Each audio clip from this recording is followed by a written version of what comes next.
خبر شامل کرتے ہیں اسلام آباد سے۔ ہمارے رپورٹر راجہ مختار کٹاریا کی رپورٹ کے مطابق حالیہ بلدیاتی انتخابات میں کوٹلی سرساوا آزاد کشمیر سے Syed Ali Shah Gilani union council Sarsawa ward number 2 سے وائس چیئرمین منتخب ہو گئے۔ کوٹلی سرساوا کی سیاسی، سماجی اور مذہبی شخصیات کے علاوہ سول سوسائٹی، عوامی علاقہ اور دوست احباب نے سید علی گیلانی کو وائس چیئرمین منتخب ہونے پر مبارکباد پیش کی۔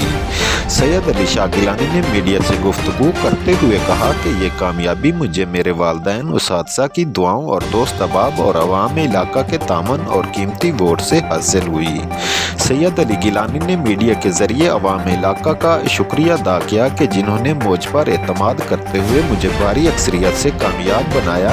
وائس چیئرمین منتخب ہونے کے بعد علی گیلانی نے کہا کہ انشاءاللہ جن ممبران نے مجھے ووٹ دے کر وائس چیئرمین منتخب کیا، میں ان سب ممبران کا شکریہ ادا کرتا ہوں۔ میں اپنے ووٹروں اور ممبران کی امیدوں پر پورا اترتے ہوئے علاقہ کی تعمیر و ترقی میں اپنا کلیدی کردار ادا کروں گا۔